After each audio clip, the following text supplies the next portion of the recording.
telespectador da Rede Vida, no ar direto de Brasília, mais um Frente a Frente nesse dia em que a política começa a destravar e começam aí os primeiros movimentos mais consistentes dos partidos em direção às alianças para as eleições presidenciais. Hoje, por exemplo, o PSC de Paulo Rabelo de Castro, que já foi presidente do BNDES e era pré-candidato a presidente da República, fechou o apoio a Álvaro Dias, do Podemos. Ou seja, já temos aí a primeira grande aliança, a primeira grande chapa formada para disputar a presidência da República, de partidos aí médios que tentam chegar a algum lugar. Outro partido que também fez um movimento muito importante hoje foi o PT.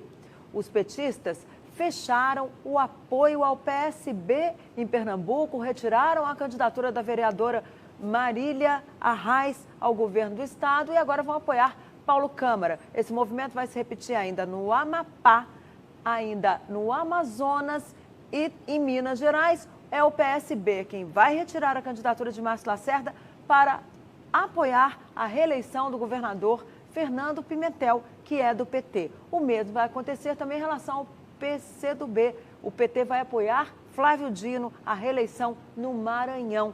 E Flávio Dino é do PCdoB. Ou seja, com esses movimentos, né, Zé Maria, voltando de férias, nosso entrevistado aqui hoje, o deputado Paulo Pimenta, líder do PT. Muito boa noite, deputado. Vai tentar explicar isso aí para a gente? Tranquilamente, prazer estar aqui. É um prazer receber o senhor aqui. E de volta das férias, José Maria Trindade. Finalmente, Zé Maria, 2 semanas é muito tempo. Pois é, foi bom demais. Fiz uma viagem lá ao meu interior, Medina, Comercinho, São João do Paraíso, enfim, foi uma viagem muito boa. Nós estamos no clima quente. Esta é uma semana de definições, né? As convenções partidárias, o prazo é até o domingo e também a justiça ali interferindo na política. O ministro Luiz Fux, do Tribunal Superior Eleitoral, rejeitou agora há pouco um pedido de inelegibilidade do ex-presidente Lula. Mas ele rejeitou porque, segundo ele, o pedido era impróprio. A pessoa que pediu, o autor do pedido, não poderia fazer o pedido. E aí ele deixou o recado ali, dizendo que a inelegibilidade do ex-presidente Lula é chapada. Em linguagem jurídica, isso quer dizer evidente, clara demais. Vai ser uma conversa muito boa hoje aqui no Frente a Frente com o líder do PT, o deputado Paulo Pimenta. Deputado, vamos começar por aí. O senhor acha que a inelegibilidade do ex-presidente Lula é tão chapada assim, tão clara, como diz o presidente do Tribunal Superior Eleitoral? Em primeiro lugar, é surpreendente, né, que um magistrado, que pela lei da magistratura deveria ser manifestado nos autos sobre um processo que está sob júdice, só fale pela imprensa. Desculpa, o ministro Luiz Fux, desculpa, ele faz isso todos os dias. Mas esta de hoje foi nos autos, foi numa decisão. O Fux ele deu uma entrevista hoje. Não, ontem foi a entrevista, hoje foi a decisão. O Fux ele fala diariamente. Ele confirmou o que vem dizendo. Portanto, ele perdeu, inclusive, qualquer isenção necessária para um magistrado. Há muito tempo ele é um militante escondido embaixo da toga, né? E qualquer estudante do primeiro semestre de Direito sabe que a vontade do Fux não é a Constituição. E o presidente Lula, ele tem o direito de ser candidato, porque a lei garante que qualquer cidadão que não tenha um processo transitado em julgado, ele tem os seus direitos políticos plenos. Mas a lei da ficha limpa diz que um condenado em segunda instância não pode ser candidato. Como é que fica? Então, ele diz isso não no caput, descumpre né? a lei? No caput. Logo em seguida diz o quê? Mediante recurso fundamentado, a inexigibilidade fica suspensa. E a partir, inclusive, desta interpretação... Então há alguma saída aí para o ex-presidente Lula ser candidato? Esta interpretação prevista na lei, ou seja, mediante recurso ao órgão superior, imediatamente a inexigibilidade fica suspensa. E esta interpretação tem sido observada pelo Tribunal Superior Eleitoral e pelo STF em todas as situações, desde o momento que a lei entrou em vigor. O Tribunal Superior Eleitoral teria que causar, né, mais um profundo arranhão à Constituição Federal, reinterpretar a sua jurisprudência para tirar do presidente Lula um direito que ele tem e que tem sido concedido, ao ponto de que na última eleição 145 prefeitos foram eleitos no país, inclusive sem registro. Portanto, nós... E foram todos cassados, né? Não. Sim, a decisão do Supremo foi de manter a lei ficha limpa. Não. Eles foram julgados depois e boa parte deles está no exercício do cargo. Né? O que diz na lei? Você não pode tirar de um candidato um direito irrecuperável. Se você tirar alguém que não está transitado e julgado da eleição e ele for absolvido depois. Portanto, a decisão foi: participa da eleição porque o processo não está transitado e julgado. Alguns não foram julgados até hoje. Foram diplomados e estão no exercício do cargo. Se você tirar de alguém o direito de ser candidato sem que o seu processo esteja transitado e julgado e ele for absolvido depois, como é que você recupera o prejuízo causado? Deputado, isso já foi debatido no Supremo em 4 oportunidades. O Supremo confirmou, inclusive, que a lei ficha limpa vale para condenados antes da promulgação da lei. A diferença jurídica, deputado, que a gente vê lá nos debates é de que a elegibilidade não é um direito, mas uma condição. A lei já foi considerada constitucional. Qual seria este argumento dos senhores para manter a candidatura e apostar na candidatura do ex-presidente? Em primeiro lugar, é bom que a gente diga que a tua interpretação é diferente da nossa. Né? Quer dizer, a nossa interpretação... Essa interpretação é do Supremo, não é minha. A minha interpretação sobre a decisão do Supremo é outra. E os nossos advogados também têm outra interpretação. Tá? A nossa interpretação está baseada na Constituição. E a Constituição estabelece que ninguém pode ter um direito violado até que o seu processo esteja transitado e julgado. Além disso, no dia 15 de agosto, nós vamos fazer a inscrição na candidatura do presidente Lula. E, portanto, nós teremos a oportunidade de fazer esse debate.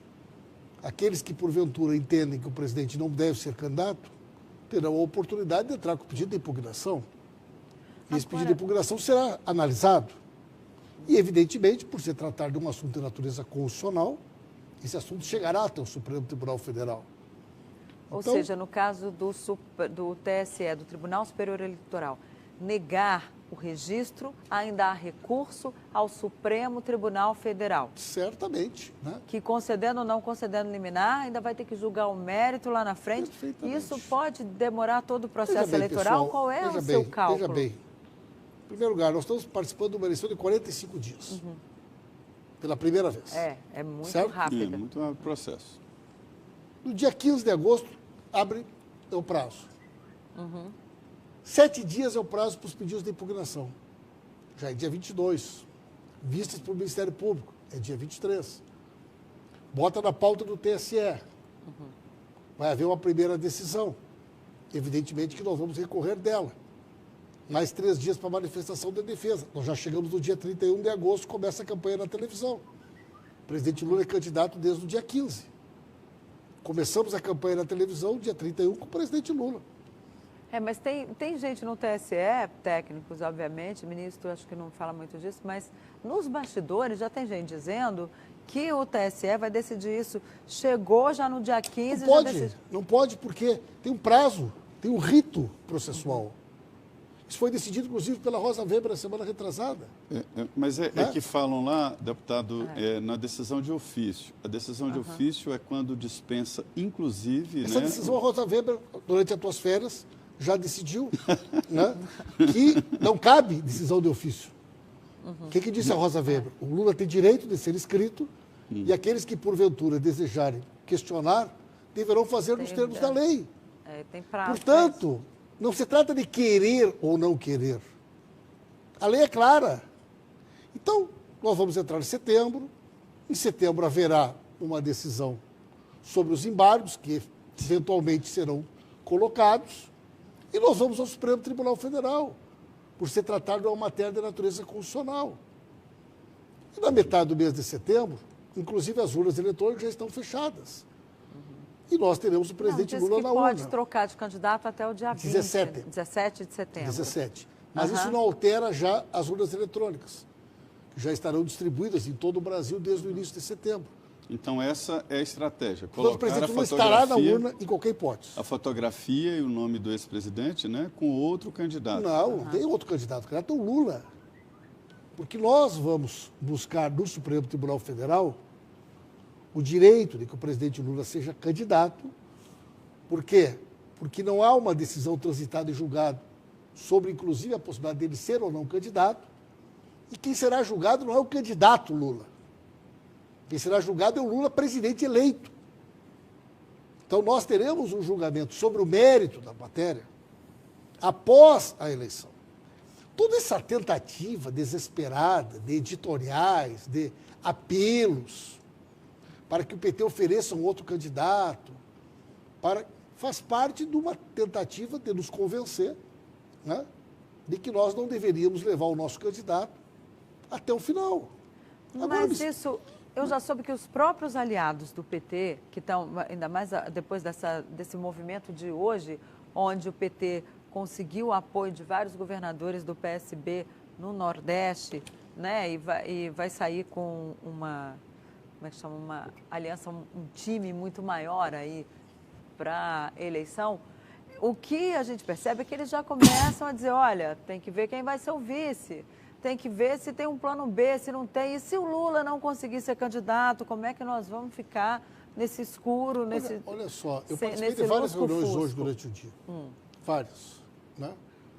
Em todas elas, há uma convicção cada vez maior de que só se rasgarem a Constituição de novo, poderão impedir que o presidente Lula seja candidato. E veja bem, existe uma situação tão clara nesse sentido que os apelos começam a se multiplicar. Agora pense comigo, pessoal. Nós temos um candidato que tem mais do que o dobro do que o segundo candidato, tem mais do que a soma de todos os demais. Cresce em todas as pesquisas. Amplia a vantagem em que pese tudo aquilo que ele tem enfrentado. Mas ele também tem uma alta rejeição, né? Tem. Mas mesmo assim, em cenário de segundo turno, normalmente ele coloca 2-1 em qualquer um, né? Ou mais. É natural, né? O presidente Lula tem uma taxa que esse direito que o senhor disse que o ex-presidente Lula tem... Não sou eu, é a Constituição que diz. Tá. Esse direito também vale, por exemplo, para Eduardo Cunha e outros presos que queiram ser candidatos? Olha, eu não conheço o processo do Eduardo Cunha dessa maneira, não, mas sequer sei se ele é candidato. Como eu não sou advogado, né, eu não teria condições de te responder. Agora, o processo do presidente Lula eu conheço.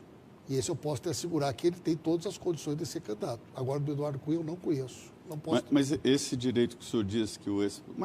É porque, olha, deputado, é porque a lei Ficha Limpa, que o senhor, inclusive, votou a favor, eu verifiquei, coloca como inelegível, né, que foi condenado em segunda instância. O que diz no outro artigo? Mas aí vai depender de anular, se houver anulação. Inclusive, sabe quem é que fez a redação desse outro artigo? Flávio Dino. Né? O que diz lá? José Eduardo Cardoso, não? Flávio Dino, o artigo que diz o seguinte: havendo recurso fundamentado, suspende-se a elegibilidade até análise transitada e julgada. qual é o fundamentado? Qual é a fundamentação para que ele seja exceção à lei? Por que ele deve... ser a exceção à lei? Ele não é exceção à lei. Tem centenas de vereadores, prefeitos, deputados, governadores no Brasil que foram candidatos. Nós não queremos que o presidente Lula seja exceção.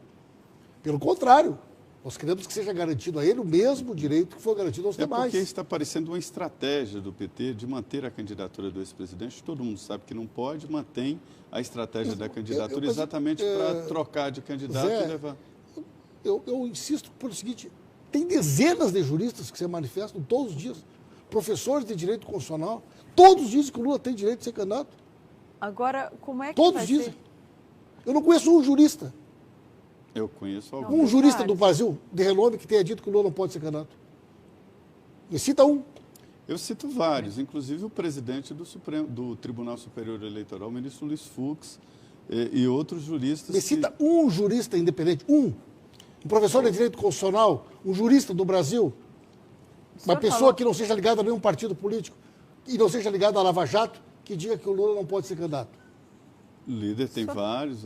Me diz um. Mas, O senhor falou que, chapado o ministro Luiz Fux é um militante escondido embaixo da toga. Isso significa que, independentemente aí, se ele tomar alguma atitude contra a candidatura do presidente Lula, enfim, se a candidatura vier a ser, não tiver o registro acolhido, como parece que vai acontecer no TSE, vocês pensam em pedir o impedimento dele, alguma coisa assim, entrar com uma medida mais grave contra o ministro Luiz Fux? Não sei, né?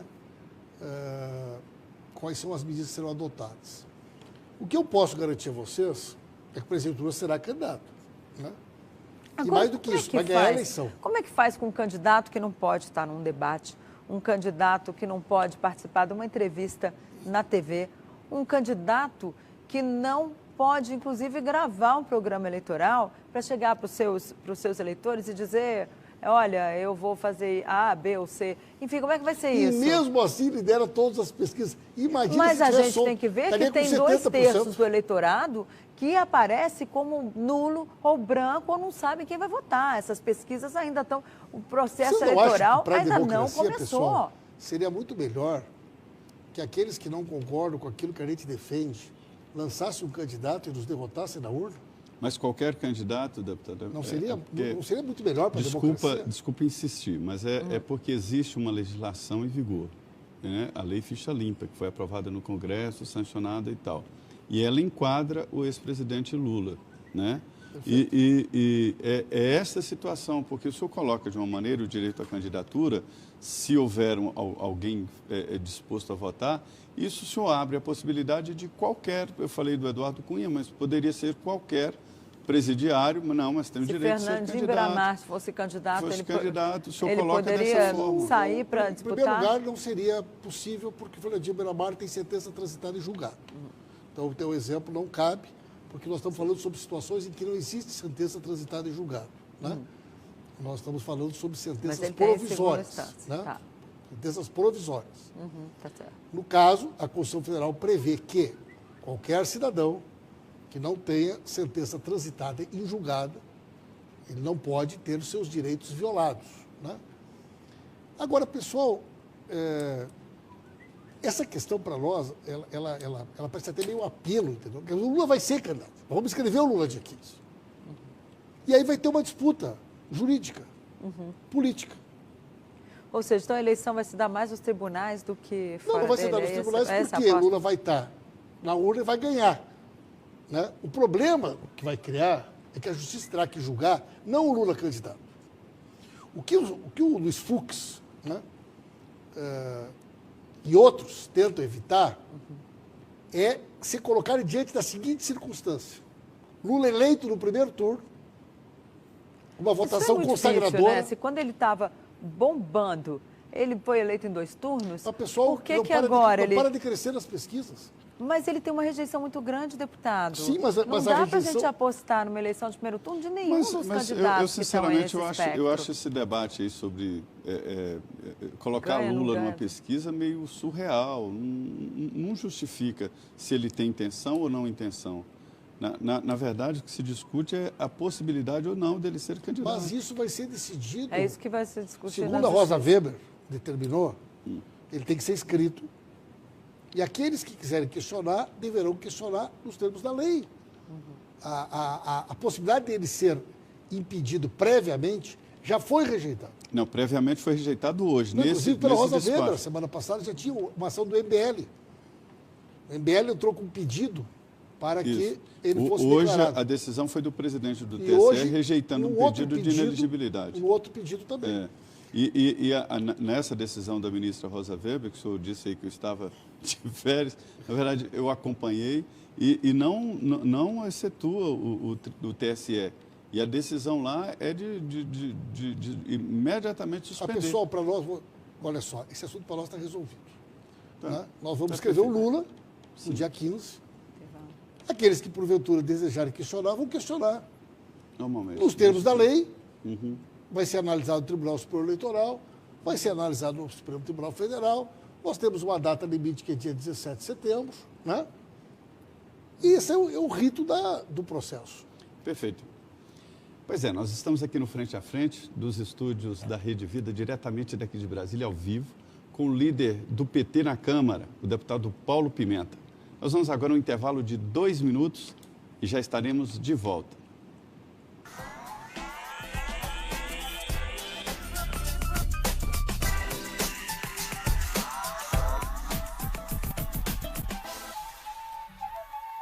Eu sei que foi vir entrando um monte de médico. E aí os médicos lá dentro falavam, não deixa ele entrar não, porque ela ou o neném não vai vingar.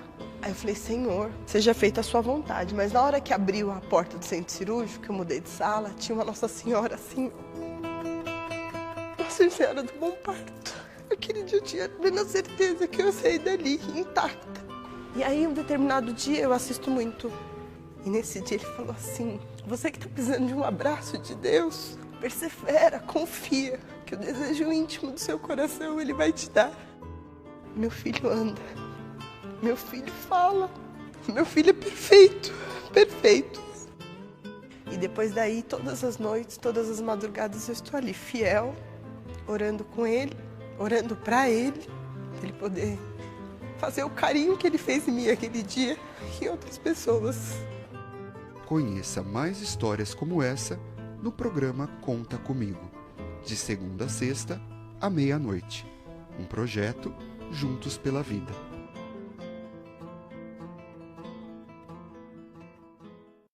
Alegria para mim é o meu casamento. É muito bom estar com o meu marido, com a minha família. Porque estar com eles é um prazer muito grande, é estar com Deus dentro de casa. A paz sempre reina. Venha participar do programa Viva a Vida. Toda terça-feira, 8h30 da noite, ao vivo, o programa Viva a Vida, aqui no Teatro Alfredo Mesquita. Eu espero por você. Acesse www.bilheteriadigital.com/redevida e garanta já o seu ingresso. Viva a Vida, aqui na Rede Vida, o canal da família.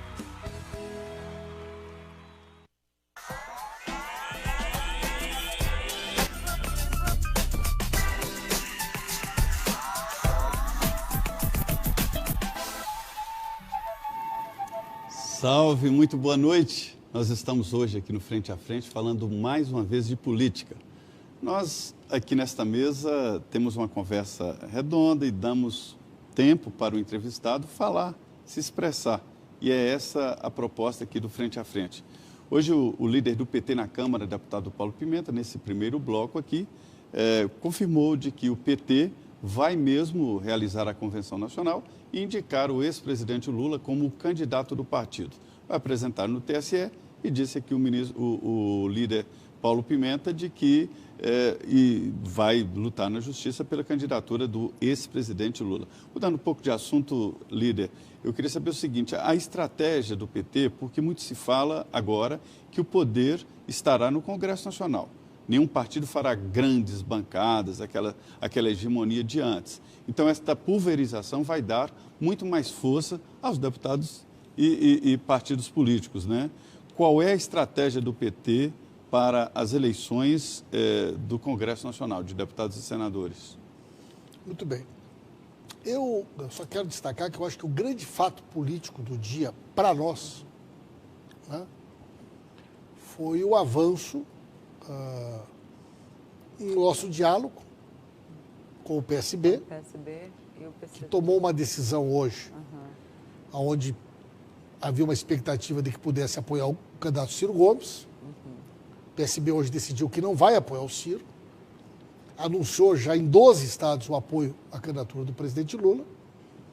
E também o PCdoB, que deixou em aberto para a sua direção nacional os encaminhamentos e tratativas com relação à possibilidade ou não da candidatura da Manuela, avança no sentido de uma coligação conosco.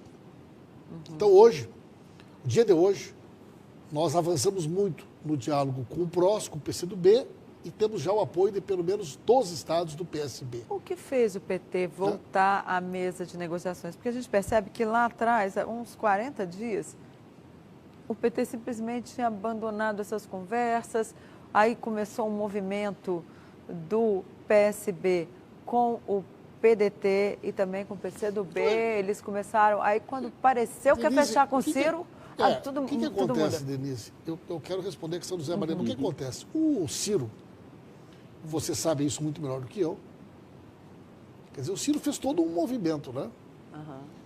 Para atrair Para unificar as esquerdas. o Centrão, não, depois para trazer o Centrão. Primeiro o Parte do Centrão. Centrão. Democrata, convidou o PP, convidou o PTB, e meio que deixou o PSB e o PCdoB de lado.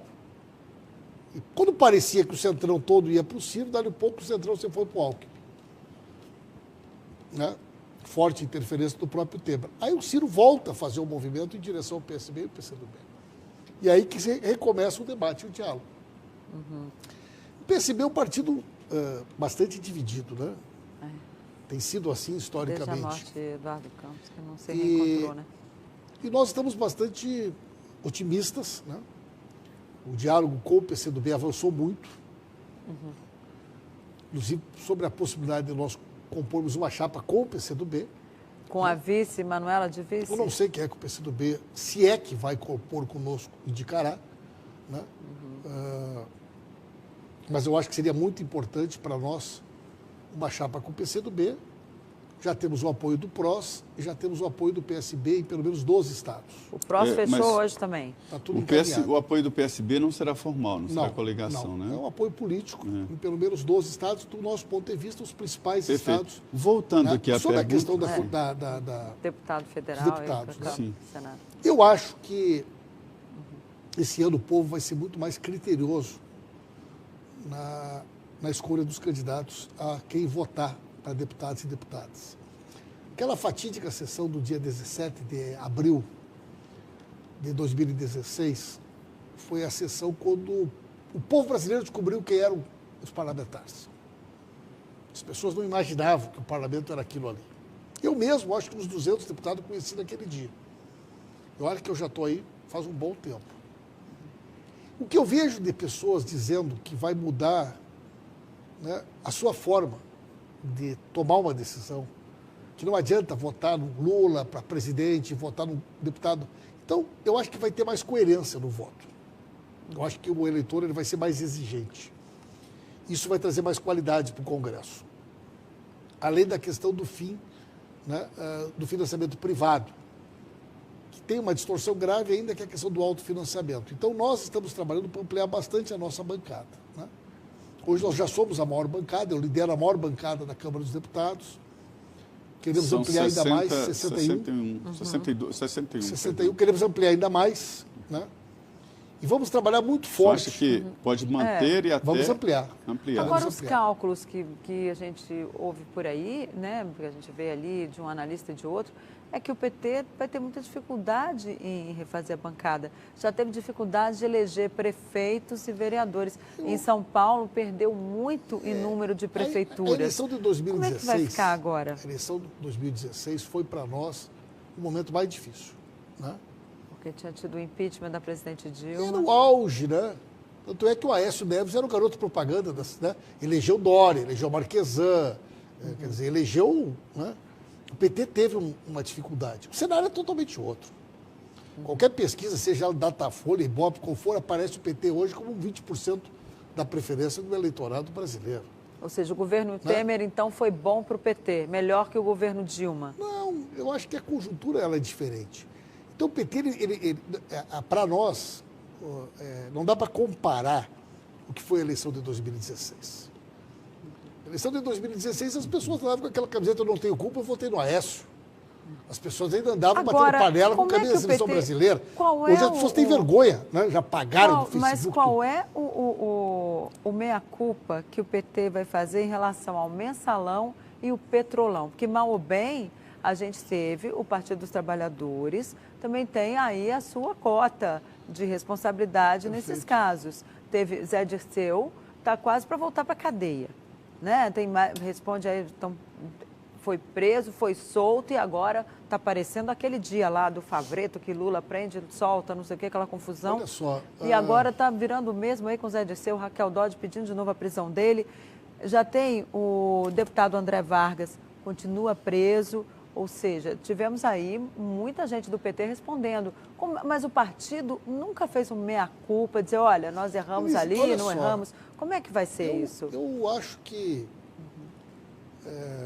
todos nós aqui, que conhecemos um pouco né, da política do país, sabemos né, que, infelizmente, esse processo de financiamento privado das campanhas eleitorais contaminou de tal forma o processo político brasileiro que todos os partidos foram atingidos.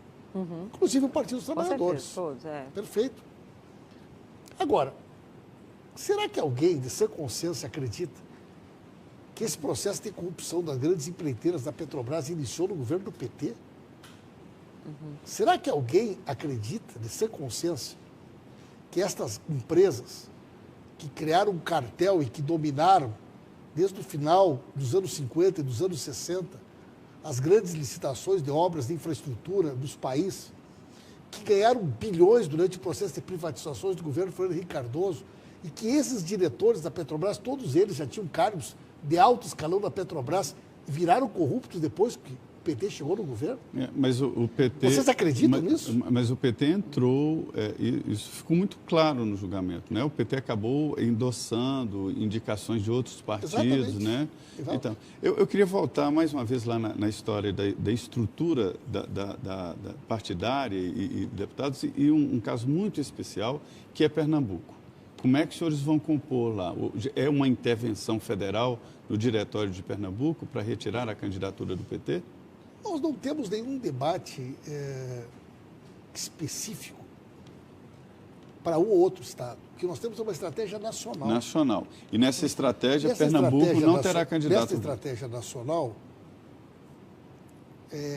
você não pode imaginar que qualquer partido político vai sentar numa mesa para dialogar com aliados sem que você construa diálogos. Então, o PCdoB. O PCdoB governa Maranhão.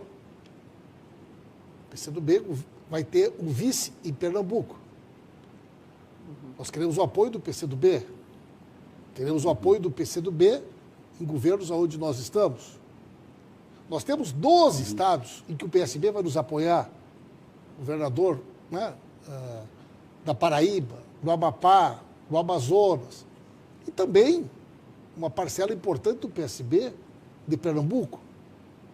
Como é que você constrói uma aliança nacional querendo que os partidos apoiem o PT e os estados onde nós governamos, apoiem o nosso candidato a presidente da República e nós não apoiem os demais partidos aonde eles estão no governo?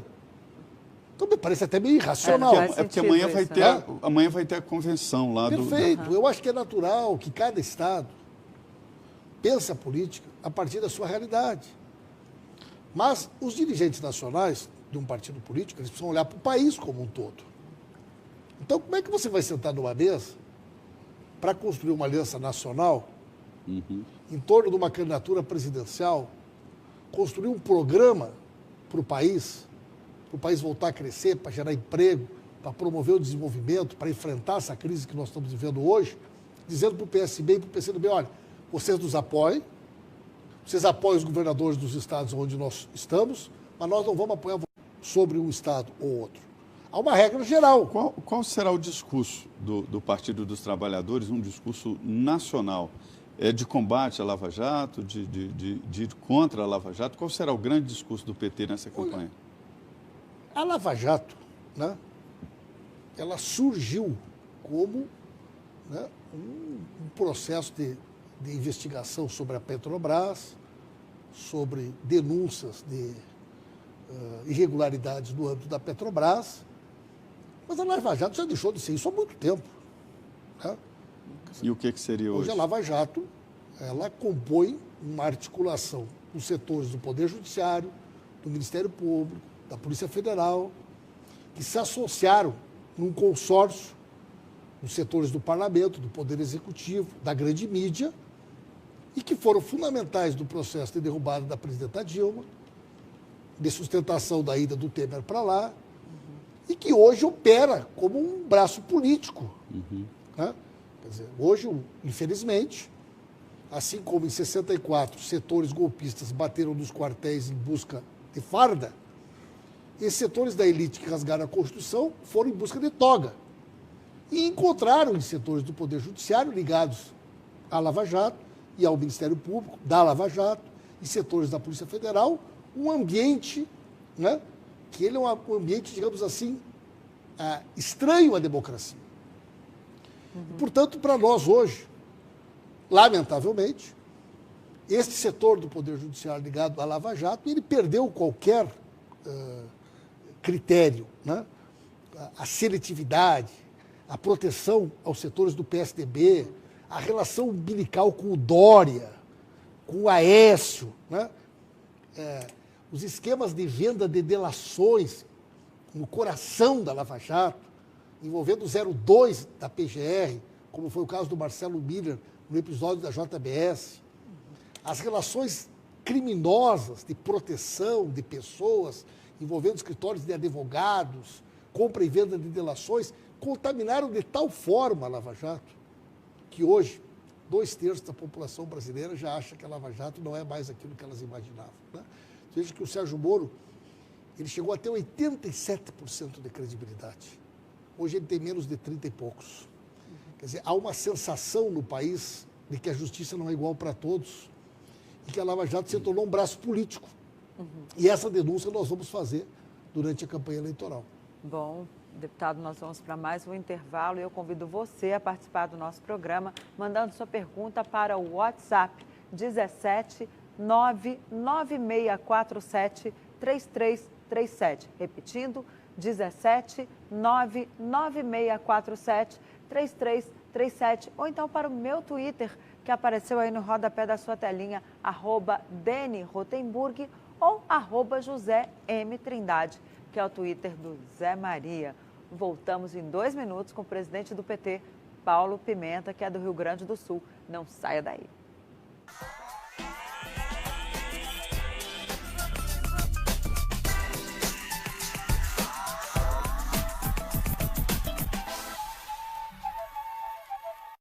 Eu sou o Padre Bruno e toda a minha formação foi no Seminário Maior Maria Mãe da Igreja. Por 8 anos eu estive no seminário, o então Bruno, agora se torna Padre Bruno, através dos estudos oferecidos pelo Seminário Maior Maria Mãe da Igreja.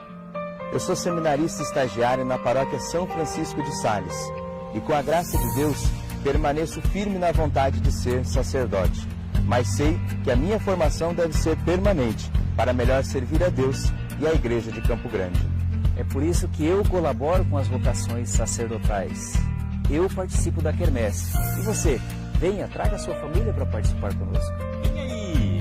Será no dia 4 de agosto, primeiro sábado do mês, a partir das 18 horas, no Seminário Maior Maria Mãe da Igreja, Avenida Tamandaré, 4110, Jardim Seminário.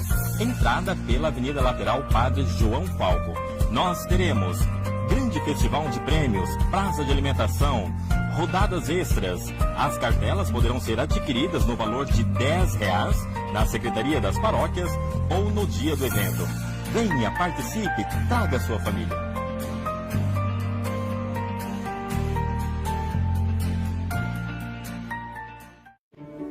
Sou José Bruno, tenho 20 anos, nós somos do Seminário Diocesano Nossa Senhora Mãe da Igreja, da Diocese de Presidente Prudente. Viemos aqui participar da Santa Missa para estarmos em comunhão com os missionários que estão no Amazonas e em Pemba, na África, para que Deus os abençoe e os fortaleça a cada dia em sua belíssima missão.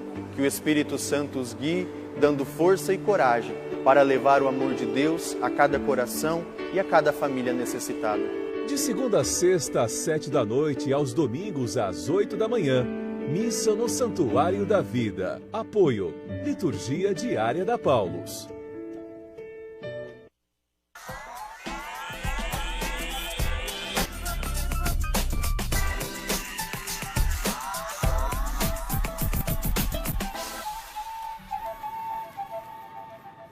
Olá, estamos de volta com o Frente a Frente, que está no seu último bloco com o líder do PT na Câmara, deputado Paulo Pimenta, que é do Rio Grande do Sul. Deputado, A gente estava falando aqui do Rio Grande do Sul, mas um estado onde o PT tem o apoio do MDB, o partido que o PT considera que empreendeu o golpe contra o presidente Dilma Rousseff, vai ter o apoio aí de Renan Calheiros, que é uma pessoa também citada na Lava Jato, no Petrolão. E como é que é isso? Ou seja, o MDB tem o MDB do bem, o MDB do mal. Como é que o senhor vê esse apoio de Renan Calheiros a Lula? Ele está o tempo todo no Twitter defendendo o Lula, disse que quer o apoio do PT, mas parece que o PT lá também andou Nós meio não temos que nenhuma coligação com o PMDB, não teremos nenhuma coligação nacional com o PMDB. Agora, existem pessoas do PMDB que manifestam publicamente o apoio ao Lula. Requião, né? Renan Calheiros e tantos outros. O PT vai apoiar Renan Calheiros em Alagoas? Não. Essa questão nunca foi colocada para nós. Essa hipótese, nós Qual nem é a estratégia cogitamos. lá para Alagoas? Como é que vai ser lá, em Alagoas? Sinceramente, eu não conheço no detalhe a eleição do Alagoas, porque eu estou acompanhando mais o debate nacional, né? Mas não existe nenhuma hipótese de que nós venhamos a apoiar o PMDB.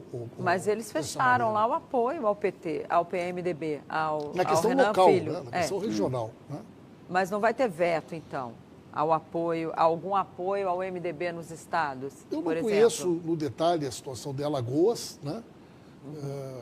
Não vi nenhuma discussão na direção nacional de algum recurso, de algum questionamento dessa natureza. Né? Agora, a hipótese de que isso possa interferir no nosso programa de governo, nas nossas decisões estratégicas, é zero. E o Ceará? O Ceará com o Eunício Oliveira? O PT tirou uma posição no final de semana que não existe hipótese de apoiar o Eunício Oliveira. Pelo contrário. Né? A hipótese de coligação com o PMDB ou de apoio ao Eunício Oliveira foi rejeitada no encontro que o PT realizou no Ceará nesse final de semana. Deputado, tem uma pergunta aqui de Canoas, lá no Rio Grande do Sul. É o William Oliveira. Obrigado, William. Ele pergunta, boa noite. Tem como perguntar para o deputado? Tem, vamos perguntar. Como ele vê a judicialização da política? Quem está falando o judiciário? Ah, tá. Está dizendo assim, como vê a judicialização da política? Aí ele pergunta, quem é que está falando mais alto aqui? Seria o judiciário ou a política? A gente vê juiz hoje legislando, reinterpretando a vontade do Constituinte, redefinindo e definindo novos parâmetros de leis. Isso é uma extrapolação completa das competências do Poder Judiciário, e a gente enxerga isso muitas vezes no Ministério Público. Né?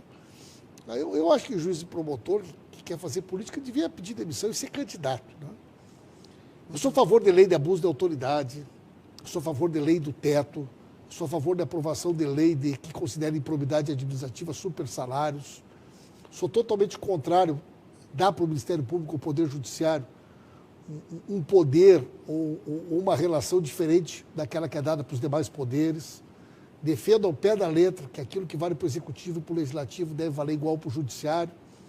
Acho que se a gente conseguisse avançar nesse sentido, nós já teríamos parâmetros muito mais equânimes. O Raimundo Barros, de São Paulo, Raimundo Barros Trajano, ele pergunta que, na verdade, é uma afirmação. Boa noite. O que eu mais quero é que o Lula seja candidato, porque ninguém provou nada contra ele. E ele faz uma pergunta aqui, por que esta perseguição só com Lula? Raimundo Barros, obrigado. Olha, Raimundo, me diz uma pessoa que tenha se insurgido contra as relações de poder e as oligarquias, não só no Brasil, mas em qualquer lugar do mundo, e não tenha sido preso ou não tenha sido perseguido. Uma. Vamos pensar. Martin Luther King foi morto. Nelson Mandela passou 27 anos na cadeia. Chico Mendes foi assassinado. Irmã Dorothy foi assassinada. Margarida Alves foi assassinado. João Goulart saiu do Brasil. Leonel Brizola saiu do Brasil. Me diga uma pessoa que tenha lutado contra a estrutura de poder e as oligarquias e não tenha sido preso, perseguido ou morto. E o Franer Armani, ele é sargento do Corpo de Bombeiros de São Paulo. Ele pergunta onde foi realizada e qual a credibilidade da pesquisa que o senhor citou aqui, deputado, que diz que Sérgio Moro tem menos de 30% de credibilidade junto ao povo brasileiro. Ipsos, que todos os meses publica, inclusive no Estadão, nos grandes jornais. É um instituto que não faz pesquisa de opinião pública eleitoral, mas ele analisa cenários, né? Pode procurar o link lá que o senhor vai ler ela na íntegra. E outra pergunta é por que, aí eles nos incluem, né? Porque a gente, né, e o senhor, deputado, não luta pelo voto impresso. Está dizendo aqui, boa noite, gostaria de saber porque vocês não ajudam a lutar pelo voto impresso, que é um legítimo combate à fraude das eleições. O PT tem posição sobre isso? Sinceramente, eu acho que tem coisa tão mais importante. O PT tem posição sobre isso? Não, que eu saiba, não. Sinceramente, eu acho que o negócio da urna eletrônica, existem tantos sistemas hoje confiáveis de análise, essas teorias meio... Só acha a urna eletrônica confiável? Você acha que é seguro? Eu acho, né? Acho que seria meio improvável. Como é que o PT tem técnicos que acompanham? Técnicos, todos os partidos têm, as universidades têm. O Brasil tem profissionais de altíssimo nível na área de ciência e tecnologia, de tecnologia da informação. Eu acho, sinceramente, que é meio fantasmagórica essa tese de que pudesse haver uma manipulação dos sistemas eleitorais do país. Eu sou meio distante dessas teorias conspiratórias dessa natureza. E vem cá, uma pergunta que não quer calar. Quem vai ser o vice de uma chapa encabeçada pelo PT? Seja Lula, eu espero que seja do PCdoB. Né? Espero que seja do PCdoB. O PCdoB já lançou a Manuela. Lançou a Manuela, mas ao mesmo tempo delegou para a sua direção nacional continuar fazendo as tratativas com os demais partidos para tentar compor uma frente, né, de esquerda. Então está aberto o diálogo com o PCdoB. Então até dia 15 de setembro a gente não vai ter esse quadro fechado. 15 de agosto, perdão. Não teremos esse quadro fechado, então, das candidaturas, eu acho na sua avaliação. Que as convenções, elas, no geral, estão delegando para as direções, né? Nós vamos tentar intensificar bastante agora a nossa mobilização nos próximos dias, em função da inscrição da candidatura do presidente Lula. E vamos intensificar bastante também o nosso debate sobre o programa de governo. Né? Nós discutimos hoje isso na nossa direção, o programa está sendo coordenado pelo Haddad. Vamos trabalhar bastante os eixos centrais, especialmente a questão do emprego, né? Da retomada do desenvolvimento, da distribuição de renda, uma estratégia de enfrentamento à crise com a economia crescendo, né? Contra essa política recessiva, uma revisão dos preços da política da Petrobras. Achamos que foi algo criminoso que foi feito no Brasil com relação à questão do gás de cozinha, do óleo diesel, da gasolina. Mas não tem que ter preço de mercado? Não foi ali uma demora no reajuste que acabou gerando essa confusão? A gente tem uma outra visão sobre isso, né, Denise? Do nosso ponto de vista, uma empresa pública, né, uma empresa estatal, uma empresa pública, o lucro dela não deve ser utilizado prioritariamente para gerar dividendos para acionistas minoritários. De uma forma geral, grandes empresas petrolíferas multinacionais. Nós achamos que deve ser feito um subsídio cruzado para garantir, como nós garantimos durante 13 anos, o preço do gás de cozinha a R$ 23,00, um preço do óleo diesel e da gasolina para o mercado quase interno. Quebra a Petrobras. Né? Não quebra não. A Petrobras é uma empresa que, durante o nosso governo, cresceu muito. Descobriu o pré-sal, tem alta tecnologia. Dívida, a empresa maior dívida teve do que mundo. Se vender aí. A Petrobras ela está sendo hoje vítima de uma política de destruição da sua soberania e do Estado brasileiro. O pré-sal é a maior descoberta de petróleo no mundo do século XXI. Nós vamos voltar a fazer da Petrobras a maior empresa nacional, para o Brasil voltar a ser autossuficiente. Hoje nós estamos importando 2/3 do nosso óleo diesel. As nossas refinarias estão paradas, a nossa indústria petroquímica... Porque não tinha dinheiro para poder fazer refinaria. A nossa indústria petroquímica, e eu fui presidente da Frente Parlamentar da Indústria Química e Petroquímica, a nossa indústria petroquímica hoje está sendo sucateada. Nós invertemos a balança comercial, estamos gerando emprego em outros países. E você sabe que o Lula vai resolver isso, como ele já resolveu, pessoal. Olha, é chamar o Lula que ele resolve. A Rosana Ferraz, lá de Rio Pomba, faz aqui elogios ao senhor, né? Diz que todos os dias, você é um homem corajoso. Primeiro está dizendo aqui que acompanha você todos os dias. A elite não gosta que classes sociais tenham oportunidades. A Rosane Ferraz, lá de Rio Pomba, Minas Gerais. Gostaria de saber qual é a fonte que diz que a Lava Jato perdeu credibilidade. É uma pergunta Instituto parecida. Ipsos. Outra pergunta parecida. Uma coisa que eu queria saber do senhor rapidinho. Só mais uma pergunta aqui, Denise. Tá, o Ademir de Uberlândia pergunta ao deputado pelo nosso estado de Minas, que está totalmente quebrado pelo governador Fernando Pimentel. O que ela quer que eu responda? Ele, o Ademir. Na verdade, é porque o estado de Minas hoje é o segundo estado com o maior déficit do país, né? Primeiro o Rio de Janeiro e depois Minas Gerais. Aliás, é uma lista de estados. A pergunta dele é que lá está atrasando o salário. O governador está lutando bastante. Herança maldita do Aécio, da Anastasia, que nós pegamos. Sabe o que é, pessoal? Eu digo uma coisa para vocês. Assim, a política hoje, ela está passando por um processo muito intenso de mudança. Eu vou contar uma coisa para vocês em 30 segundos aqui. Eu, durante muito tempo, eu fui vizinho do Dom Ivo Lochaister, secretário-geral da CNBB, de Santa Maria, da minha cidade. Um grande líder da Igreja Católica. E o Dom Ivo costumava muito dizer assim, força e coragem.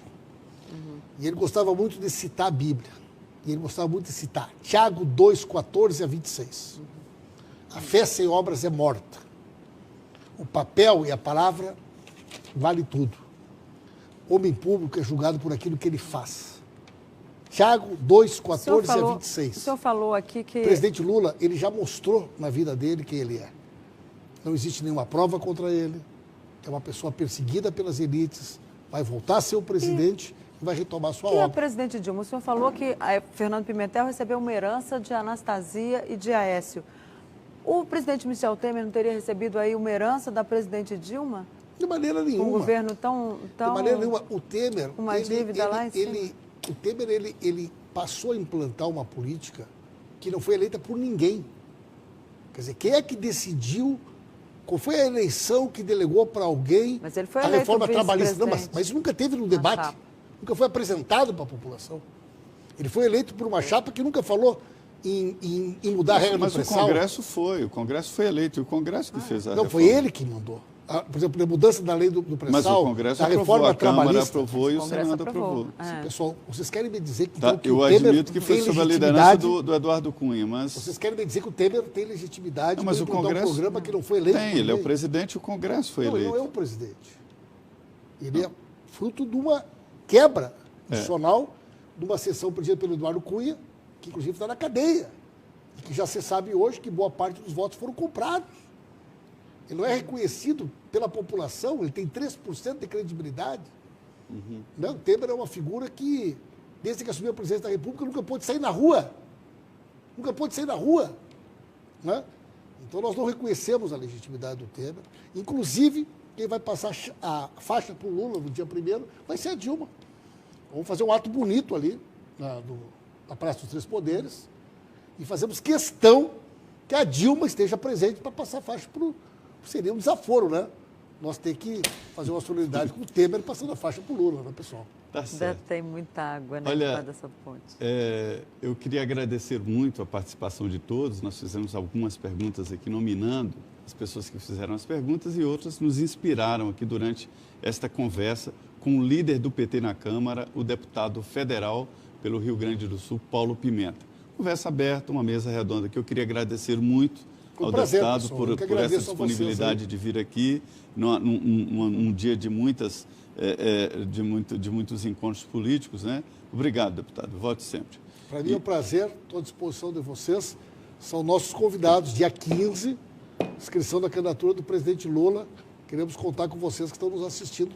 Um grande ato lá em frente ao Tribunal Superior Eleitoral, às 17 horas. E a minha parceira aqui dessa mesa redonda, Denise, muito bom. Boa noite, Maria. Retorno, né, finalmente. E boa noite, deputado. Obrigado por sua presença e boa noite para você que nos assistiu. Pois é, eu queria agradecer muito a participação de todos e também os que acompanharam sem mandar aqui mensagem para o nosso WhatsApp aqui da Rede Vida. Eu queria dizer que o programa, que a expectativa do programa é exatamente esta, ouvir o que tem a falar os líderes, né? Por isso que a gente chama aqui líderes de vários partidos políticos. E é assim a postura do programa e é assim que nós vamos continuar. Queria agradecer e dar uma boa noite a todos e dizer que a programação continua. Agora vem o Jornal da Vida com as notícias nacionais e internacionais. Obrigado, boa noite.